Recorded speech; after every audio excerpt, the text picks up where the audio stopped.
सास की जादुई शक्ति। कौशल्या ने एक रात सपना देखा। कौशल्या राजपूत, तुमने किए हैं जीवन में अच्छे अच्छे कर्म, इसलिए अब से जब तुम चाहो गायब हो सकती हो, जिसके लिए तुमको सिर्फ चुटकी बजानी होगी और चुटकी बजाते ही तुम गायब।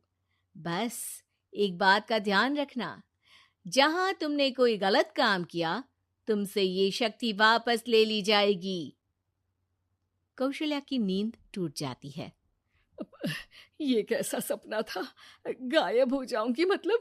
हे भगवान, कंबल ओढ़ के सो जाती हूँ, सपना कंबल के अंदर नहीं घुस पाएगा। कौशल्या डर के मारे कंबल ओढ़ के सो जाती है। सुबह कौशल्या मंदिर जाने लगती है। अरे बहू, जल्दी चल, भिखारियों को खाना भी तो खिलाना है। हाँ माँ जी, अभी आई। आज तो खीर और पूरी बने हैं, सब खुश हो जाएंगे। दोनों सास बहू कार से खाने का सामान लेकर मंदिर पहुंचते हैं और भगवान की आराधना के बाद मंदिर के बाहर बैठी भिखारियों को खाना खिलाने लगते हैं। दीदी, आप हर हफ्ते आते हो, इतना सारा करते हो हम लोगों के लिए। मैं आपके लिए रोज अलग से दुआ मांगता हूँ। ये तो फर्ज है हमारा। दीदी, थोड़ी पैसों की मदद हो जाती तो अच्छा होता। बड़े चौराहे पे मेरी बीवी भीख मांगती है, उसका इलाज करवाना है, 100-200 रुपए लग जाएंगे। कौशल्या उसी वक्त भिखारी को 500 का नोट दे देती है और दोनों सास बहू वहां से लौटने लगती हैं। तभी कौशल्या को कोई शंका होती है। अब बहू रुक, तो मैं भी आई। कौशल्या वापस वहीं जाती है तो देखती है कि भिखारी वहां है ही नहीं।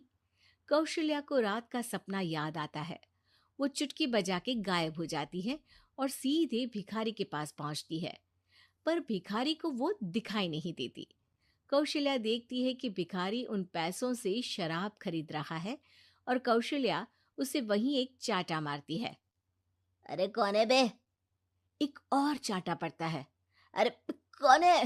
कौन है? हिम्मत है तो सामने आओ। भिखारी को झूठ बोलने पर तड़ातड़ चांटे पड़ते हैं। वो वहां से भाग खड़ा होता है।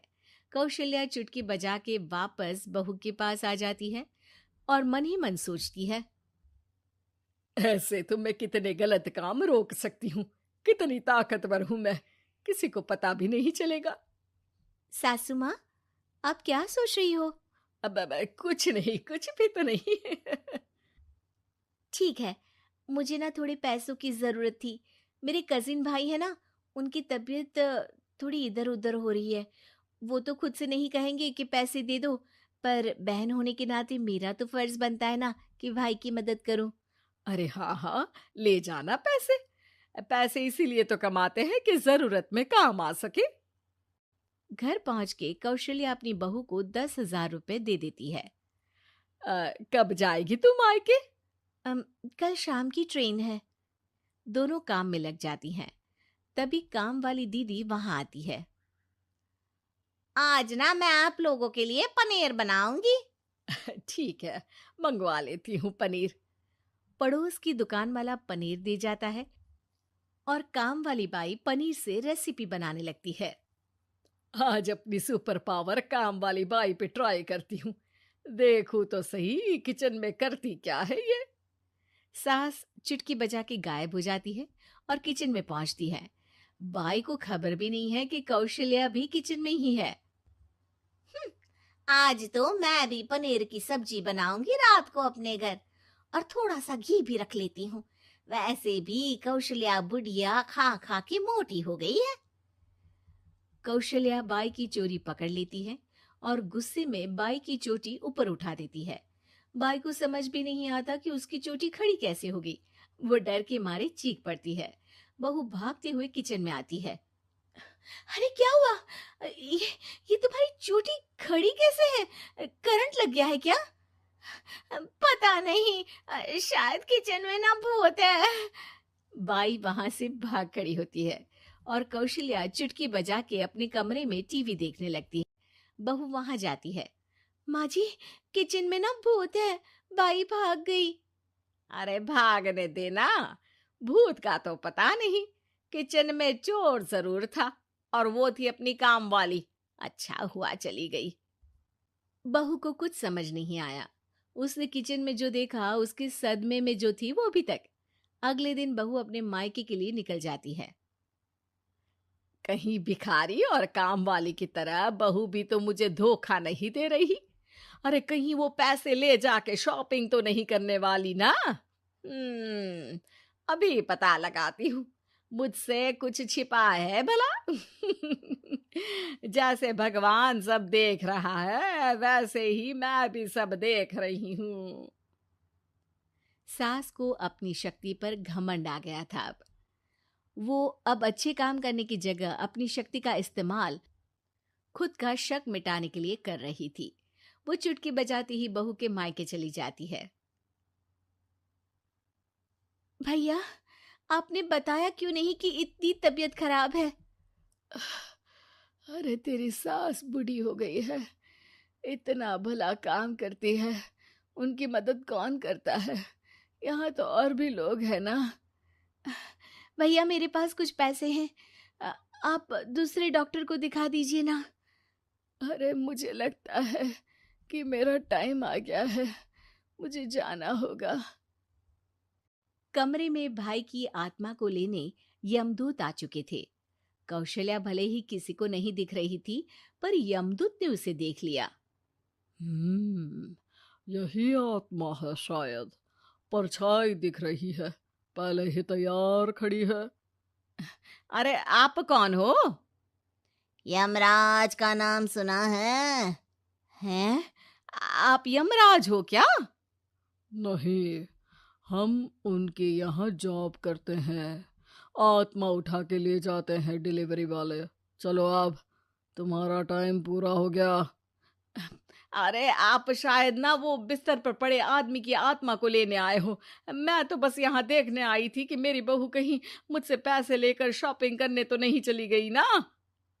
मतलब तुम्हारे पास शक्ति है गायब होने वाली?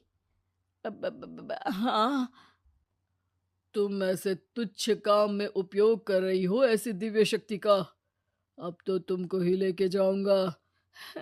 अरे नहीं नहीं, कल मुझे किटी पार्टी में भी तो जाना है। अब नरक में ही करना किटी पार्टी। नहीं नहीं नहीं। 3 बार नहीं क्यों बोल रही हो? टीवी सीरियल चल रहा है क्या एकता कपूर का? अरे प्लीज मुझे जाने दो। आप तो उस बीमार आदमी की आत्मा को लेने आए थे ना। गलत डिलीवरी करोगे तो यमराज डांटेगा ना। बात तो सही कर रही हो, पर हमको उस पे दया आ गई। अभी उसकी उम्र ही क्या है, पर कुछ तो लेके जाना पड़ेगा ना। एक काम करो, अपनी शक्ति दे दो, गायब होने वाली। हैं? अरे क्यों? तुम पृथ्वी लोक का भ्रष्टाचार रोक सकती थी, चोरी रोक सकती थी, अरे कोरोना रोक सकती थी, पर तुमने अपनी बहू की जासूसी करना शुरू कर दिया। अरे लेकिन किंतु परंतु। यमदूत सास की शक्ति लेके वापस चले जाते हैं।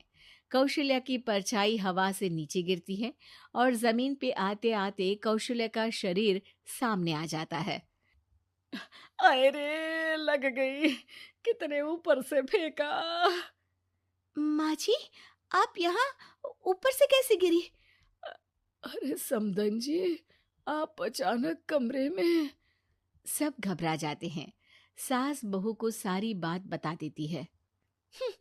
ये लो आपके 10,000 रुपये। आपको मुझ पे इतना भी भरोसा नहीं है? अरे बहन, मुझे दर्द नहीं हो रहा है, अब अचानक से सब अच्छा होने लगा है। अरे तो फिर बिस्तर से उठ जाओ और मुझे लेटने दो। गिरी हूं ऊपर से तो पूरा बदन दुख रहा है। भाई को तो यमदूत ठीक करके जाते हैं, पर कौशल्या देवी दर्द के मारे बिस्तर पर आ जाती हैं।